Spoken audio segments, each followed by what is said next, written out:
Alrighty, back out in the garage, and we are a lot cleaner than we were the last time you seen the shop. So, come up with a new plan for the year. Snowmobiles went downhill after they found all the damage in the RMK engine. I just don't feel comfortable proceeding with that engine. I'm gonna look into some other options for it, probably rebuild it and whatnot. So, but that means we need to keep moving on to more projects. And the white car is still in the garage. We're gonna work on it, but not in the manner that should be worked on with it. I'm going to be pulling the engine and transmission out of the car, getting the engine on a stand so it's off to the side, and just making the car a roller, putting factory struts back on it, and hooking up the knuckles on it again. That way we can make it a roller and get it into storage. So my plan is to get the drift car back in here and put all my focus into the drift car. So I could pull the drift car in right in front of it like I did when I rebuilt the silver car, but the garage is just tight with two vehicles. Even though with all the room I've been cleaning up, like the garage feels really nice right now. I've got all this room on the side cleaned up and still have more I can do over here, but overall I want to go down to just having one vehicle in here at a time, one big project in here at a time. The floor space here can still be used for quick random, 1 week, 2 week projects or whatnot. Anything that needs to be just randomly pulled in and worked on. That's what I can use my area here for, which will work out nice. And then my back spot here is where I can have my long-term fully working on project. So sadly the plan is to put the white coupe here into storage. My plans are just not working out how I expected them to. The time is just not working out correctly to build this car right now. So I hate to do it and I hate to get it out of the garage, but we are going to put the white car into storage until the right time comes along. So it's sad to say, but there's so many other projects to work on. There's so many things that I want to do. I want to do this car right, and right now I am not in the spot to do it to the extent that I want to do it. So that being said, time to start working on it. We're going to get this motor out of it, like I said, get the transmission out, throw some rear knuckles back on it. That way, hopefully this weekend, we can get the old girl out of the garage and up into storage and move the drift car back down. So nothing left to do other than to start doing it. So hope everybody enjoys the whole garage change around. And I should have filmed this. Anybody that knows Subarus is really not going to believe me. I live in the Northwoods, and I was just able to pound Jesus bolts out of some crusty old drum brake knuckles. This is nuts. I was mainly going for the arms, but I always like to try. These things came right out. I've never had them come right out. Absolutely cool. Just saved me a lot of time and headache of messing around, so suspension's going to be going on very soon.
hour later, got my motor out of my car. Put that motor in there 6 years ago. It has done so well. Also daily drove that motor for about 5 years before putting it in this car. Little 2-liter that could. This thing is an absolute unit, so it's gonna get put away in the corner for now and see what her future holds. But I'm gonna call her there for tonight, see where we pick up tomorrow. Alrighty, Friday night in the shop, so time to continue making the old white car a roller again. Motor's out last night, and after thinking about it overnight, I decided we're leaving the transmission in it. There's no reason to really take it out. The car stores it way better than anywhere in my garage or in my storage garage. If I need this transmission for anything, I can take it out of there then, because I kind of had the contemplation of putting this one in my silver RS, and then that would make it an actual RS drivetrain. But that's a debate. I don't really want to go down that rabbit hole, but the silver car's transmission makes a lot of noise and isn't that great, so that could be a good upgrade for it, potentially, but can make that decision when the time comes. For now though, we're leaving it in the car. It'll just make things a lot easier, and that also means that we can move right into just getting the suspension thrown on it. So brought down the old original struts from it, because you know, you can't get rid of them. You never know when you're going to need them. Got the hardware all ready to go, so all my hardware is still in my subframe down here. So we're ready. Time to start reassembling this into a roller and get her back on the ground tonight and get the old girl out of the shop probably tomorrow afternoon sometime. So very exciting. Tomorrow or Sunday. I guess I do have a couple things going on tomorrow that are going to be a fun potential video, so stay tuned for that. But as of now, just going to get trucking along, get some suspension thrown on this thing.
White car is ready to be a roller again. Rear knuckles are all on, brakes are on it. Be nice, this one actually has brakes to go out, unlike when we moved the drift car into storage. So now we're gonna go grab a set of rims out of storage and get this car on the ground for the first time in just shy of a year. So let's get some wheels on it. Just like that, we got some wheels again. Time to get this old girl back on the ground. Here we go. There we go. White car is officially just a roller again. Back on the ground. Shitty stock wheels back on her. But nonetheless, ready to get her into storage now. Can start cleaning up the back here for the rest of the night and just get stuff ready to go out tomorrow. So that is the plan. Next time you see her, we'll be moving her into storage. 300 146 minutes later. Welcome back. We are back in my clean shop. It is so nice to have this shop to this point. I've got everything I can clear off the walls in my working area over here, and overall we are ready to jump back into the drift car and hopefully get this thing ready for spring. My goal is to have this car ready for auto motion because I would love to take it to auto motion this year. So that is my goal. I have roughly 3.5, 4 months. So I think auto motion is in the end of May. So it's the beginning of February. So see what we can do. I gotta finish some engine bay work, get all the wiring done, pick up a transmission, and get the engine ready. So 90% of the chassis work is done. I still do have to find a fuel cell and get a fuel cell made and mounted in the, not made, but mounted in the trunk, and get the fuel system sorted out and get the car tuned. So we will see what happens. I hope I can have it done by automotion. That would be so cool. So fingers crossed we can come through on that. But to get started with it, we need to tear some of it apart because I put a little bit of it back together just for storage reasons. And honestly, I guess the only thing is really the dash. I gotta tear the dash out of it. So gonna get the dash torn out of it tonight and then start working on some engine bay prep so that we can paint the engine bay and then start working on wiring. So just gonna start with that, see where it gets us, see where we end up, and see what happens at the end of it all. So stay tuned for it. I hope you're just as excited as me to see this drift car get finished and get used. So let's get to work on it. Okay, short little while later, got a dash, some seats behind me. That is the bulk of what I wanted to get out of the interior, just for now, just to make my life easier when I do get to it. So what I want to move on to now is the engine bay. I want to just work on getting this all cleaned up, get it ready to be painted. I'm gonna remove the battery tray, remove the washer bottle mount here, clean up the rust that's behind here, and hopefully it doesn't turn into any more than just a little bit of surface rust, and get this thing sanded down, ready to be painted, hopefully maybe this weekend, and then start working on wiring next week. So see what happens. I don't know how much of a timeline I'm going to hold to here. I'm ADHD as heck and going to think of things and bounce all over the place, but the engine bay needs to be painted before I start working on wiring. So that's how I feel about it, at least. So see what happens. We're just going to dive into it.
actually ended up forgetting that we cut out the lower radiator support, or the radiator support, because it was all bent and caved in from a previous incident that this car had with an island years ago, but that's a long story. But anyway, I was going to make a piece that connected it and actually tuck my radiator more under here, because the biggest problem I had with my Mishimoto when that was in my white car was the hose that crosses over rubs on my power steering pump. And yes, I could get a different radiator, but we're working with what we have.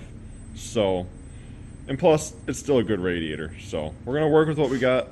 So I actually have seen people where they tuck them down and put them kind of under the core support and get a little more room for stuff, because this doesn't have AC or any of that nonsense. So we have room to kind of do whatever we want. And plus, with that being bent, it needed to be hammered out and wouldn't have looked nice anyway. So might as well play around a little bit. So I'm kind of debating on just getting rid of this lower structure here. You can see where it's still, I guess it's kind of hard to tell with nothing else here, but this is actually all bent up a bit. So I'm kind of tempted just to get rid of this completely on both sides and then cut the body above these spot welds, you know, and around the frame rail, and then make a new line up around here.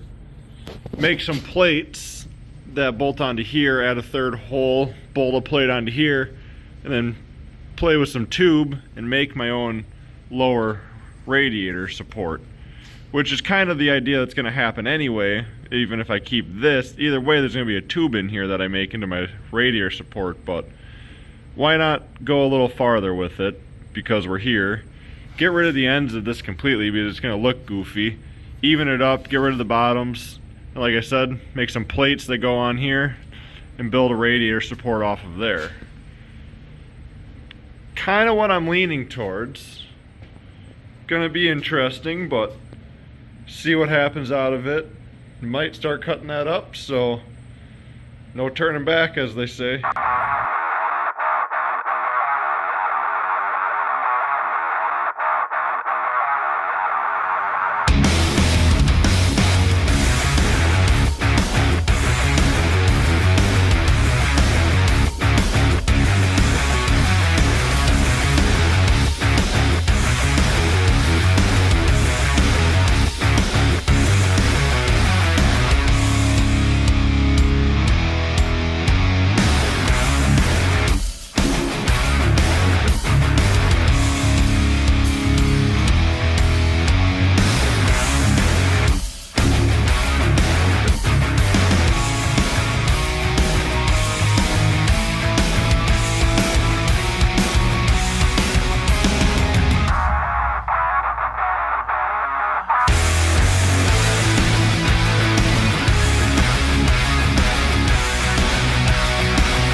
Well, like it or not, I cut up the front end more. So, time to now clean up the odds and ends here, cut all the spot welds off the remaining panels that are just kind of left hanging there, and start working off of that. That's nice though. That's weight reduction and rust reduction. More junk out of the way. So, we're just going to keep trucking along here, so leave some comments of what you think about it, and I'm going to start brainstorming how I want this to look.